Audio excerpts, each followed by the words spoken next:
собеседник, последний из тех, кто видел эту жизнь не только через окно. Рассказывала, что были за пределами красивые места, не ограниченные стенами. Мали, это мое фото, на заднем плане солнца, давно его не видел тут, только тучи из свинца, сквозь них оно никогда не прорвется. Меняется день на ночь, и так по кругу, но не понять, который час семень вокруг. А он заговорил, рассказывал, как было до того момента, пока земля стыла. Почему все куда-то пропало?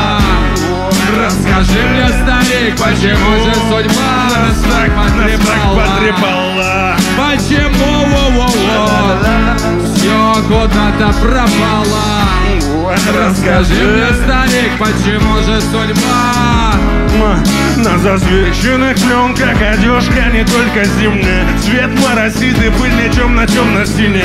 Комкал снимки, хриплый дрожал тембр, смирительно и стремительно лбом бежал в стену. Вот и в постельном режиме тут, куда метут баламутов, брутально в кузов пинками бьют. Где как верблюды плюют, но не слюной, знаешь. В приюте, где присутствовал любой из наших, мой собеседник стар, с годами бледный стал, диктовал мне про места, тексты и писал текста, перебивали так не кстати. Люди в теплых шапках, хавал как дитё сказку, захлеб и жадно погоди. Я дышу, вот пока накати, оставь хлебной мякоти, покажи, какими были ягоды, какой мир был формы, пока был в норме. Отвечай, что еще за май, что за вторники, четверги. Время тянется, как те венгерки, жгуты и черви, что вяжут руки собеседнику, шуты и черти. Больно колят антибиотиками, ротики, челюсти зажаты болтиками. Почему все куда-то пропало? Расскажи мне, старик, почему же судьба нас так потрепала? Почему